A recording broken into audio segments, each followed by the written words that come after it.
जिंदगी जिंदा दिली का नाम है, मुर्दा दिल क्या खाक जिया करते हैं। इसी जिंदा दिली की तफ्तीश करते हुए हम आज पहुंच चुके हैं शक्तिगढ़ में। शक्तिगढ़ कहाँ? सिलीगुड़ी के शक्तिगढ़ इलाके में। यहाँ एक ऐसी महिला से आपकी मुलाकात करवाएंगे जिन्होंने अपने सहयोगियों के साथ मिलकर एक अनूठी मिसाल पेश की है। एक ऐसी मिसाल जिसे हर कोई तारीफ भरी निगाहों से देखकर तालियों के साथ दिल में रखकर स्वागत कर रहा है।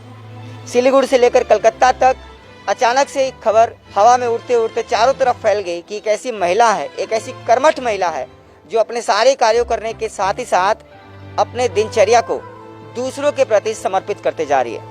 कल मदर टेरेसा का जन्म था और उनको ऐसी भावना समर्पित करके इस महिला ने निश्चित तौर पे हम सारे युवाओं को एक नई प्रेरणा देने की शक्ति कर ली है। आइए हम उनसे बात करते हैं और आपसे मुलाकात करवाते हैं उस शख्सियत से जिन्होंने हालिया दिनों में सिलीगुड़ी के हर एक लोगों के दिल में अपनी खास जगह बनाई है। उनका नाम है मुनमुन दी। आप उनकी गाड़ी को देख पा रहे होंगे हमारे सामने, और गाड़ी पे लिखा हुआ है मुनिया दीदी, साथ ही साथ उनका नंबर भी। ये पूरा मामला क्या है और हम क्यों उस महिला के बारे में आपको बता रहे हैं, इसकी पूरी जानकारी आप तक पहुंचेगी। आइए हमारे साथ।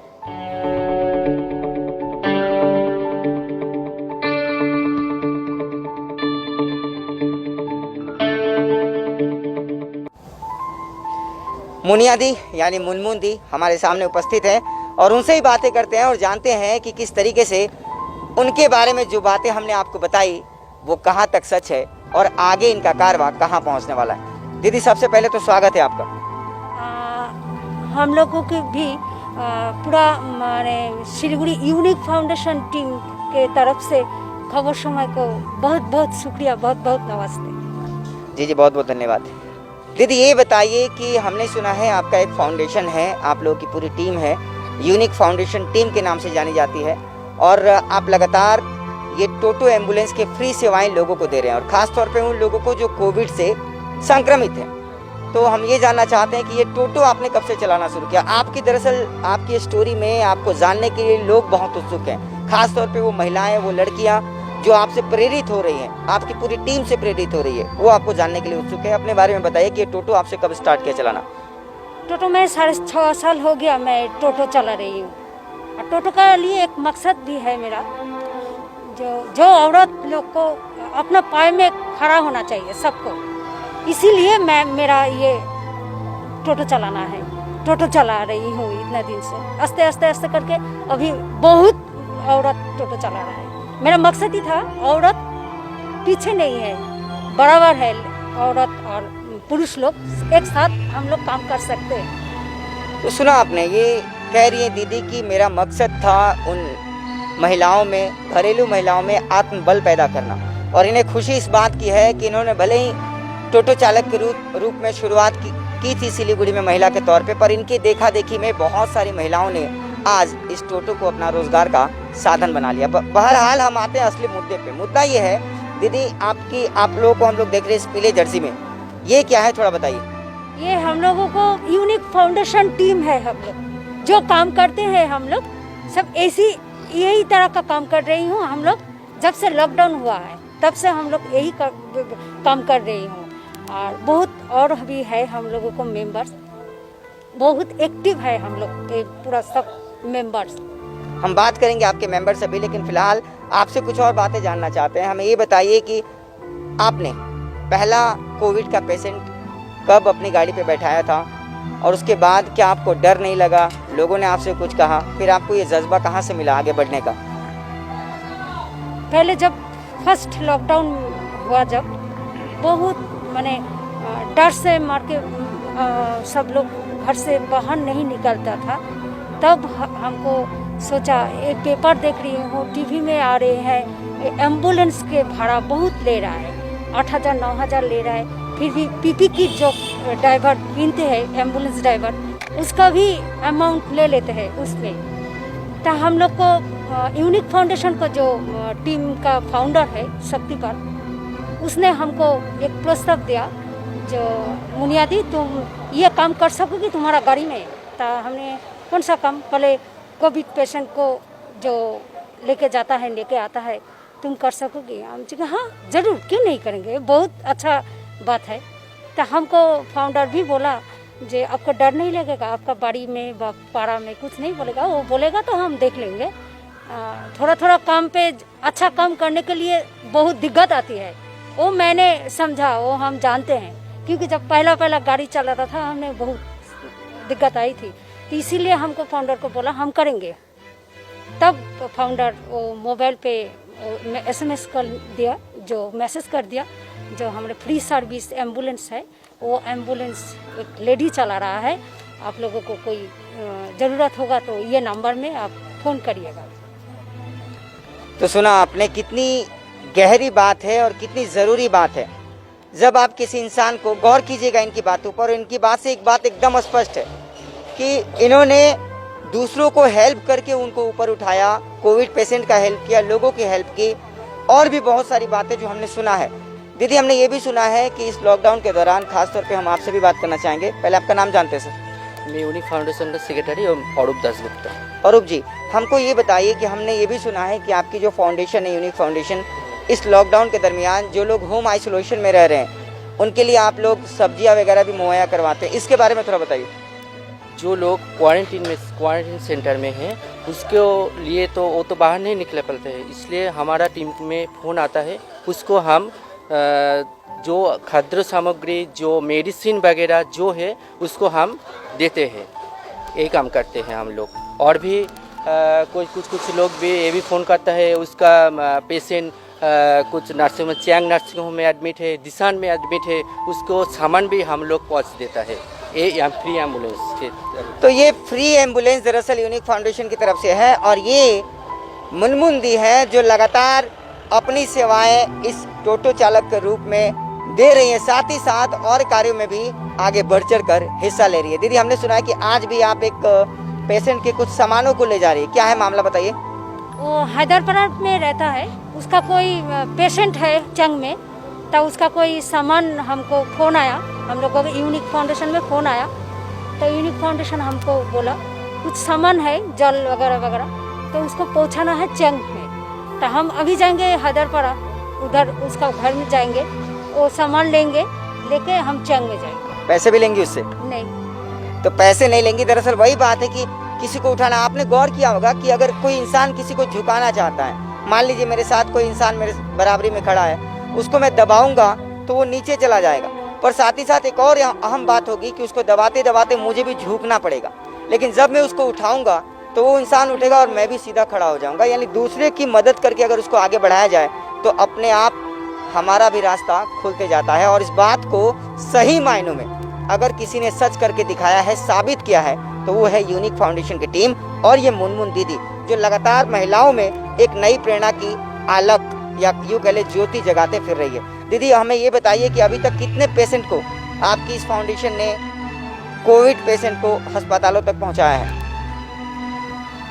कोविड पेशेंट हमने 250 का ऊपर लेके आया, और उसके बाद हम जो पेशेंट जो टेस्ट कराने जाते हैं वो भी 300-350 होता है। तो टेस्ट कराने जाते हैं, हॉस्पिटल जाते हैं, मेडिकल जाते हैं, दिशान में भी जाते हैं, टेस्ट कराते हैं। बाद में सुनते ही हूँ जो पॉजिटिव होकर चैंग में भर्ती हुआ है, फ़ोन में आता है, दीदी हम चैंग में भर्ती हुआ, कोविड पेशेंट है। तो आप लोगों को तो बहुत फ़ोन आती होंगी, वो पेशेंट के घर वाले बहुत फ़ोन करते होंगे, क्या कहते हैं वो जब वो ठीक होके आ जाते हैं, तो क्या कहते हैं आपसे? बहुत खुश होता है, वो धन्यवाद भी जनाता है, वो बहुत खुश है जो आप एक औरत होके आप इतना अच्छा काम कर रहे हैं, आप लोग इतना अच्छा काम कर रहे हैं, आप लोग यूनिक फाउंडेशन बहुत तारीफ करता है। स्वाभाविक सी बात है, खुशियाँ तो चेहरे पे होंगे ही। एक तो ये फ्री सेवा दे रही हैं, ऊपर से जज्बे को, इनके जज्बे को भी वो लोग सलाम करते होंगे। हम ये जानना चाहते हैं, देखिए यहाँ पे आप देख पा रहे होंगे गाड़ी पे मुनिया दीदी लिखा हुआ है, और दीदी आपका नाम मुनमुन दीदी है, और प्यार से लोग आपको मुनिया दी बोलते हैं।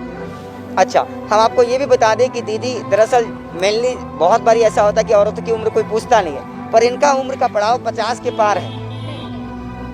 48 चल रहा है रनिंग। अच्छा, 48 साल उम्र हो चुकी है, उसके बावजूद एक महिला होने के साथ अपने अंदर वो जज्बा रखते हुए आगे बढ़ रही हैं। जी कुछ बता रहे थे आप? 48। अभी भी कोई भी कॉल रात को भी आता है हम लोगों को, पेशेंट को लेके जाना व पेशेंट को लेके आना 2-3 बजे हम उठ के चला जाता है, करते हैं हम, अच्छा लगता है। अच्छा, आपको दिल से अच्छा लगता है। तो कभी डर नहीं लगा कि मतलब रात को कोई फोन कर दिया कोविड पेशेंट, कैसे आप मतलब क्या तैयारियां होती है जब आप किसी कोविड पेशेंट को उठाते अपनी गाड़ी में? उसके पहले क्योंकि बहुत सारे नॉर्म्स भी हैं, लोग जानना चाहते होंगे कि जब आप बैठाती हैं तो दोबारा कोई आपकी गाड़ी में बैठेगा उसको डर तो नहीं लगेगा? क्या व्यवस्था करती है आप? नहीं, हमारा गाड़ी में सब व्यवस्था है। हाँ, सैनिटाइज भी है, 2 बार सैनिटाइज करती हूँ मैं गाड़ी को। जो आदमी गाड़ी में बैठते हैं उसको भी सैनिटाइज करती हूँ, फिर बाद में गाड़ी में बैठती हूँ। किसी का पैसेंजर को तो दिक्कत आता है, एक दीदी का गाड़ी में बैठने से बहुत दिक्कत होता है, ये सैनिटाइज करता है, ये थर्मल स्किन टेस्ट करता है। और किसी को हमारा यही काम देखने से बहुत अच्छा होता है, बहुत खुश होता है। वो फोन भी करता है, सेफ है ये दीदी का गाड़ी में ही जाएंगे। हाँ, तो दीदी की गाड़ी सेफ है ये तो तय है, क्योंकि जैसा दीदी ने बताया कि दो बारी रोजाना ये सैनिटाइज करती है पूरी गाड़ी को, और जो लोग बैठते हैं उनकी थर्मल स्क्रीनिंग भी करती है। आपने रखा है वो बंदूक अपने साथ, दिखाइएगा। दरअसल ये एक ऐसा बंदूक है, थर्मल स्क्रीनिंग इसको कहा जा रहा है, लेकिन एक तरीके से बच्चे इसका बंदूक नाम दे चुके हैं। देखिए दीदी अपने साथ लेके चलते रहती हैं। हम लोगों से बात करेंगे। आप ये बताइए अनूप जी कि आपका फाउंडेशन कब बना था और आगे आप लोग और क्या करने वाले हैं लोगों के लिए? हमारा वो फाउंडेशन 2018 से हम लोग चला रहा है, ठीक है। हमारा कर्णधार मिस्टर शक्तिपाल वही हमारा फाउंडर है। पहले वही हम ये फाउंडेशन चला रहा था, फिर धीरे धीरे हम लोग ज्वाइन किया। बहुत सारा हमारा मेंबर है, और कुछ मेंबर आर्मी में है, कुछ स्कूल टीचर है, कुछ स्टूडेंट है, कोई हेल्थ में काम करते हैं। ये सब हम लोग ऐड जो मैंने मेंबर सब ऐड हुआ, इस हम टीम करके हम लोग सब पहले हम काम करते हैं। कोई प्रोग्राम का खाना बच जाता है, वो हम प्रोग्राम रात बिरात 2 बजे 1-2 बजे जब फ़ोन आता है वो हम रिसीव करके NGP जंक्शन में हम देते हैं। कोई रास्ते में कोई बूढ़ा कोई पड़ जाता है, उसको हम रेस्क्यू करके वो हम मेडिकल हॉस्पिटल में एडमिट करते हैं। एक बात बताइए कि आपने एक अच्छी बात कही कि बहुत बार हालांकि इस लॉकडाउन में कोरोना वायरस के कारण उतनी बड़ी बड़ी पार्टियां नहीं हो रही है, पर जब भी पार्टियां होती है खाना का बहुत नुकसान होता है। तो ये जानना चाहते हैं, आपसे जान लेते हैं सर से कि ये जो खाना बचता है, अगर अभी कहीं पे कोई पार्टी हो रहा हो, मान लीजिए, तो अगर कोई व्यक्ति चाहता हो कि उसके यहाँ जो खाना बच गया हो आप तक पहुँचाए, तो उसे क्या करना पड़ेगा? नहीं, सबसे पहले यूनिक फाउंडेशन टीम यही यूनिक आइडिया शुरू किए थे कि जहाँ पर भी बच जाएंगे उस खाना, बचा हुआ खाना को हम किस लिए वेस्ट करें। उस खाने को भूखा इंसान के पास हम पहुंचाएंगे। उसको कैसे पहुंचाएंगे वो रात बेरात हमको यूनिक नंबर है, जो हमारे यूनिक फाउंडेशन का नंबर है, मोबाइल नंबर, उसमें कॉल करें, बोलते हैं कि खाना बच गए, तो हम उस खाना को सबसे पहले कलेक्ट करते हैं, देखते हैं कितना अमाउंट है, और साथ साथ वो ले जाके हम स्टेशन या भूखे जहाँ पर भी है वहाँ पर खाना प्रोवाइड कर देते हैं। तो इससे एक अच्छा हो गया कि अनाज का बचत हो गया, एटलीस्ट हमको कहीं डस्टबिन में ना फेंकना पड़े। इससे अच्छा जो मतलब भूखा है उनका तो एटलीस्ट पेट भर रहे ना। यही यूनिक आइडिया से हम शुरू किए थे, और धीरे धीरे ये इतना पॉपुलरिटी हो गया कि हर दिन 4-5 खाना अरेंज लेना पड़ रहा है हमको। तो ये 4-5 जगह से खाना लेके हम प्रोवाइड कर सकते हैं। शायद हमको इसके लिए एक गाड़ी का जरूरी पड़ता। मुनमुंदी के भी गाड़ी सर्विस दे रहे हैं उसी टाइम भी, ये मुनमुंदी के गाड़ी उसी टाइम सर्विस दे रहे हैं हमको वहाँ तक पहुँचाने के लिए। वहाँ से खाना जैसे ज़्यादा अमाउंट हो जा रहा है, हम बाइक में ले या स्कूटी में नहीं ला रहा पड़े, तो उसके लिए मुनमुंदी के फ़ोन करते हैं, बोले इस लोकेशन में आ जाओ, आप खाना रिसीव करके फिर हम डिस्ट्रीब्यूशन करने के लिए पूरा टीम चला जाते हैं। तो सुना आपने, इन्होंने शुरुआत की थी यूनिक आइडिया से और धीरे धीरे लोग जुड़ते गए। और यहाँ भी वही पंक्तियाँ सार्थक होती है रविंद्रनाथ टैगोर की, जो पंक्तियाँ थी कि जोदी तुर डाक सुने क्यों ना आशे तो अकेला चलो रे।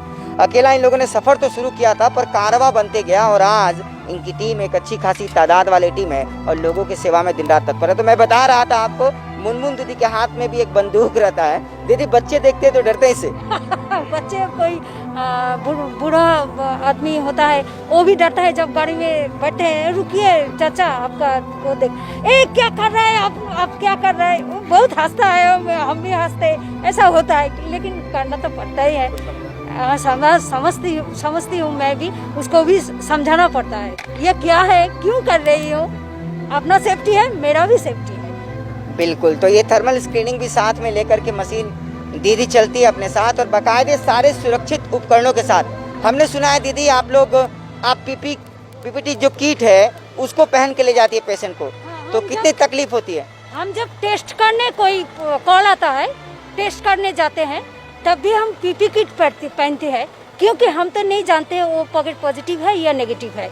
इसीलिए पीपी किट पहनने जब जाते हैं हम सोचते हैं और डॉक्टर लोग क्या करता है इतना घंटा के तक वो पीपी किट पहनने से हम जानते हैं पूरा घाम देख के एकदम माथा चक्कर देता है। इतना देर तक जब टेस्ट करने जाता है तब तो हम तो नीचे में बैठना रहता है। আমি তো বসে থাকি গাড়ির মধ্যে, বাংলায় বললাম, গাড়িতে বসে থাকি এই পিপি কিটটা পরে, তখন খুব কষ্ট হয়, কিন্তু পড়তেই হবে আমার। कष्ट है किंतु पड़ते हुए। सुन रहे हैं आप इनकी बातों को, उस भाव को समझने की कोशिश कीजिए। एक डॉक्टर की व्यथा को ये अपने अंदर उतार रही है कि जब वो सारा दिन लोगों की सेवा में लगा हुआ है उस भारी सी पीपी किट पहन करके, तो मैं कुछ देर के लिए क्यों नहीं पहन सकती? ये सेवा का भाव बहुत मुश्किल से आता है। कहते हैं ना गिने चुने लोगों में होता है, और उन गिने चुने लोगों में ये मुनमुन दीदी हैं। दीदी ये गाड़ी है और यहाँ पे आपका नंबर है, तो कोई भी फोन कर सकता है? हाँ, मतलब जिसको जरूरत हो। हाँ, जिसको जरूरत है उसका बारे में जानते हैं पहले, क्योंकि इस शहर में लोग भी जितना अच्छा है लोग भी उतना बुरा भी है, क्योंकि गाड़ी का ओपन नंबर दिया हुआ है, कोई बदमाशी कर ही सकता है, वो वेरीफाई करना चाहिए। अभी तक किसी ने बदमाशी की है? हाँ, बहुत जन बदमाशी की है, लेकिन पकड़ जाता है, वो पकड़ जाता है। और जो अच्छा इंसान है वो तो अच्छा करके ही बोलता है, और उसका पूरा वेरीफाई करने के बाद भी हम उसका घर में, वो रात हो दिन हो सुबह हो, हम पहुंच जाता है। हमारा पूरा टीम हमारा साथ है, हम जानते हैं हमारा कुछ नहीं होगा, हम चला जाता है। तो आपने गाड़ी की फोटो भी देखी होगी, दीदी को गाड़ी चलाते हुए भी देखा होगा, और आपने इस बात को समझने की कोशिश भी की होगी कि कितनी जद्दोजहद से, कितनी हिम्मत से इन्होंने इस काम को शुरू किया होगा। और दाद देनी पड़ेगी, सराहना करनी पड़ेगी इन लोगों की भी, यूनिक फाउंडेशन टीम की भी, जो इनके साथ हमेशा खड़ा रहता है और दूसरे सामाजिक कार्यों में भी आगे बढ़ चढ़ कर हिस्सा लेता है। दीदी अपने तरफ से, अपनी टीम की तरफ से महिलाओं के लिए, बच्चियों के लिए कोई मैसेज छोड़ना चाहती हैं? क्योंकि आज आपको सभी लोग सुनना चाहते हैं। आज आप सिलीगुड़ी में पहचान की मोहताज नहीं रही, हर लड़की हर महिला आज आपको जानने लगी है। आप कुछ बोलना चाहेंगी महिलाओं से, लड़कियों से जो आपको देख रही है? हाँ, हम वही बोल रहे हैं, जो हिम्मत से काम लो, इज्जत से कमाओ, इज्जत से काम चलो, रास्ता में चलो, और डरने का कोई बात नहीं है। और ये समय भी आदमी का साथ देना चाहिए, और ज़रूरत होगा, कोई मजबूरी होगा, कोई किसी को पैसा भी नहीं है तो उसको सामने भी पास में खड़ा रहना चाहिए। और जो टोटो चलाता है, कोई किसी आदमी ने बोला वो भाई इधर पहुंचा दो हमको, और मत डरिए, डरने के बाद कोई नहीं है, वो पैसेंजर उठाना चाहिए गाड़ी में।